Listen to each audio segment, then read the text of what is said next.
Hey everyone, welcome back to Redbanditracing. We got another repair video for you here today. It's more of an upgrade. We got the mini Erevo 4x4 VXL here, aka Merv. We replaced the center drive shaft once before because it got a rock caught in it and it kind of grounded the way the center drive shaft. We replaced that, took it back out the next weekend for our RC clash, got a rock in there and did the same thing. It actually broke the yoke. It broke the yoke on the first one.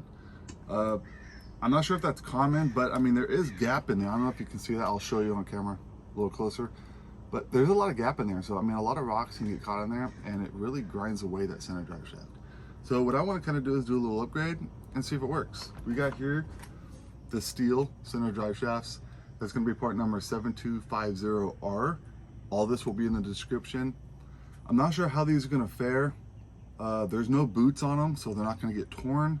I just don't know how strong they are. These are going to work on majority of your 16th scale Traxxas RC cars. So let's go ahead and jump into it, get this thing apart, show you guys how to do it. This shouldn't be a long video.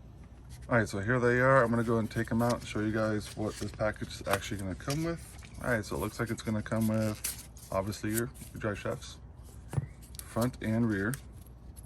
It's going to come with your drive cups, and it's going to come with a little package that's going to contain your set screws and a few extra CV O-rings just in case the ones tear. These actually, from what it says, I don't know if you guys can see that. If you pull this O-ring back, it covers the pins. And there's a little groove in there for the O-ring to sit. So I'm not sure why they put an O-ring there. But hey, you know what? We're gonna try it out. If it breaks, it breaks. It's made for all the 16 scale, including the Erevo VXL, so I'm assuming they work for it just fine. The tools you're going to need for this job, you're going to need a 1.5 millimeter hex and a 2.0 millimeter hex. I always keep a pick on hand because you never know when you're going to have to pry something out or maybe retrieve a screw that fell. All right, so what we're going to do is we're going to get some of this stuff off, and I am going to use my driver because it's a little bit quicker. All right, so the first thing we're gonna do is go ahead and take this center plate off. Sorry if you guys can't see that. It's kind of hard to get that on camera. All right, let's go ahead and take this front one out that goes through your servo saver. That way that lifts up just a little bit, just enough to get that out, just like that.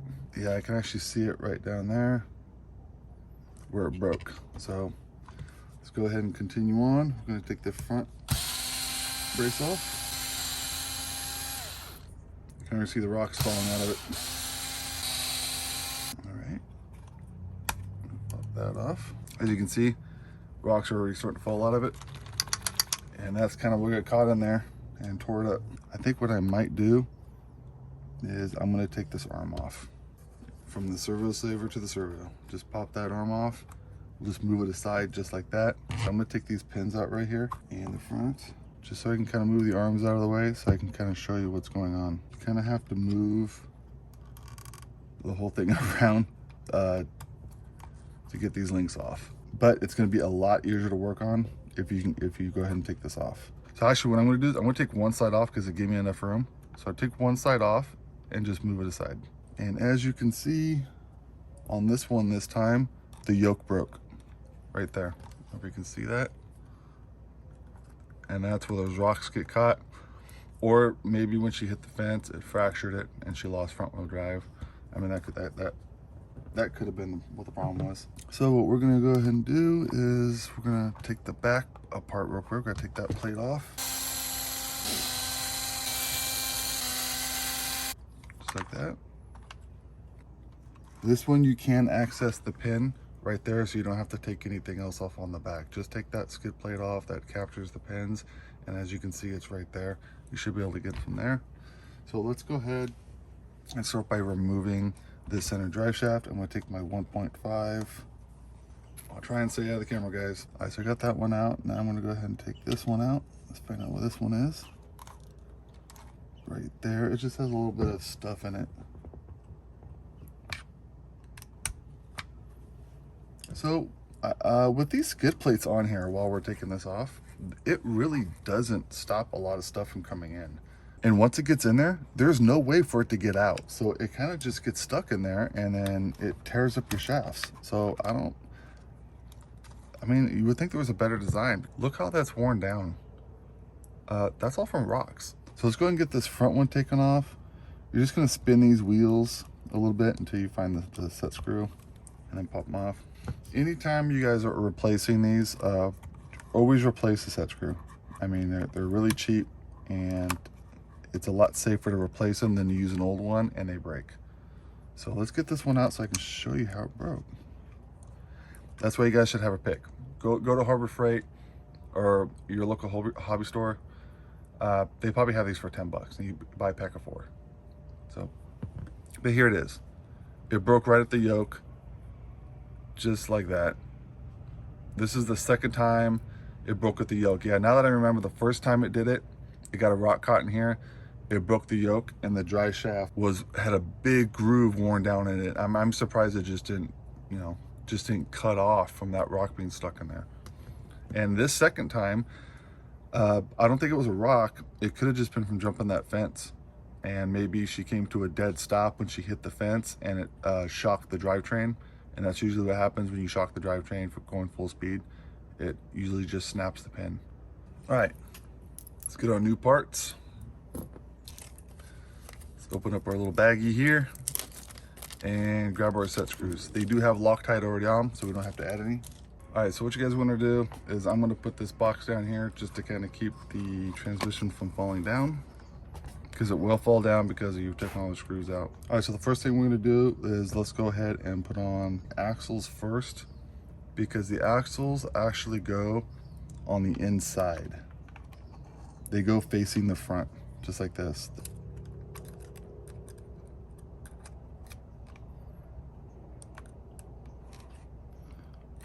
This is not too easy to do, but there we go. Just gotta wiggle around a little bit.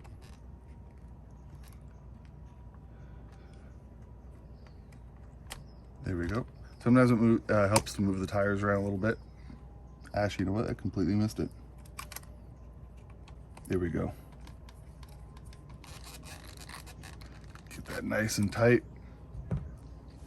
All right, now that front one's in, and just note, if you guys can see that, I'll zoom in on as much as I can.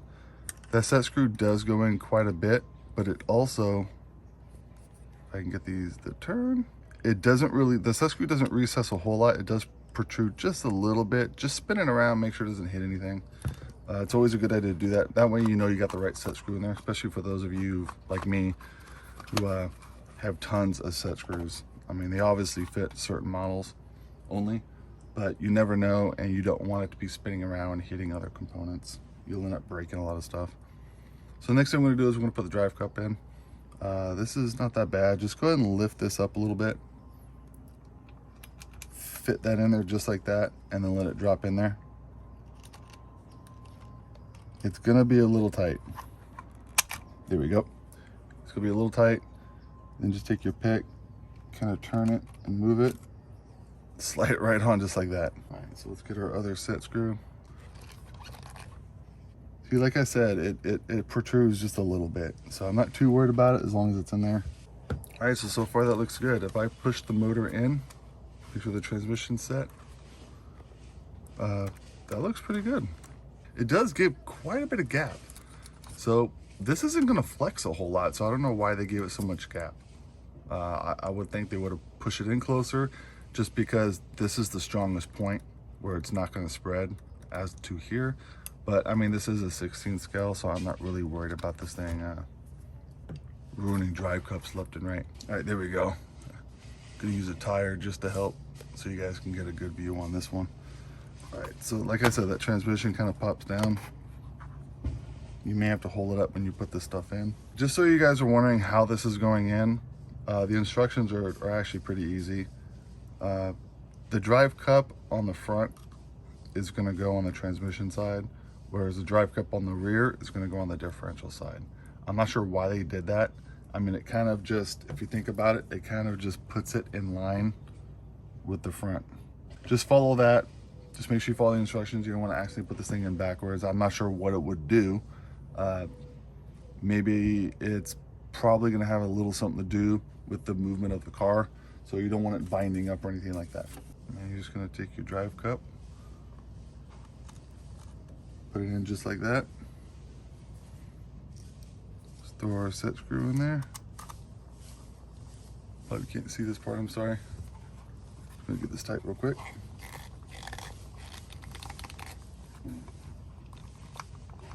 All right, got that tight. Let's see how that looks. Yeah, I see that one protrudes a little bit too, but you know, it's not hitting nothing, so it should be just fine. All right, so now let's go ahead and put on the other end. All we're gonna do is we're gonna put this in first, just like that. I'm just gonna drop it in. Yeah, let's go and move the wheels until it's lined up, and we can pop it in. You know, don't be scared to do this job if you don't work on a lot of RC cars. This is actually a fairly simple upgrade. There you go, those are in. That looks good. If you need help, put down a comment. Tell me what you're having trouble with. If it's something I can show you real quick on a video, or maybe I'll make a short just for you to help you out. Just go ahead and do that. I don't mind helping anyone out that's having trouble fixing their cars.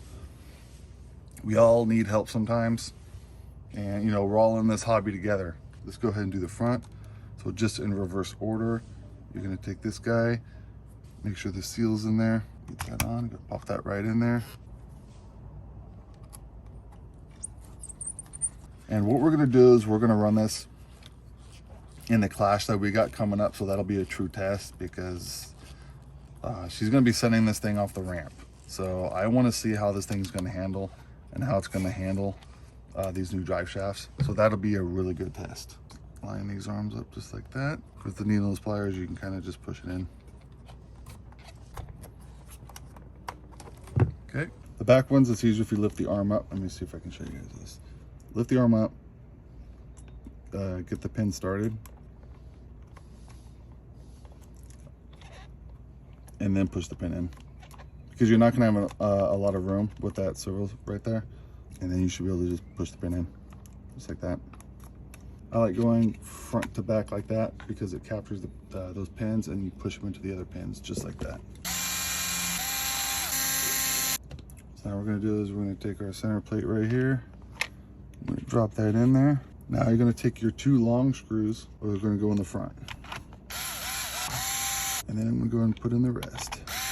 Just make sure that you're lining this bearing up here right with this protrusion right here. Make sure that's in there just right. It's pretty obvious which screw goes right here because it's tapered. So just find your tapered screw. All right, so as you guys can see, this is not a difficult repair. It's actually pretty simple. Shouldn't take you that long to do it. And hopefully you're gonna have a much stronger center drive shaft, which means you can you could really send it and give it more of a beating. All right, that's in. Everything's good. And here we go. Everything looks good. So there you guys go. So again, the tools you're gonna need, I always keep a pair of needle nose pliers. You're gonna want a pick of some kind to help you guide the cups in. It's always good to have one too in case a screw gets stuck. You're gonna need your 1.5 millimeter hex, and that's gonna be for your set screws or your grip screws. And then you got your 2.0 millimeter hex, and that's gonna be for all your rest of your hardware. And again, parts will be in the description, so you guys can check it out. If you guys haven't already subscribed yet, please do. What I'm gonna do is we're gonna test this out during the clash, and if it works out really good, we're gonna put a community post out letting you guys know how it did. So if you guys haven't subscribed already, please do, and check out those community posts. We post a lot of stuff. We post some quizzes here and there. Hope you guys like this video. If you guys have any questions, please leave a comment. If you need some help, let us know. Otherwise, we'll see you guys on the next one. Thank you.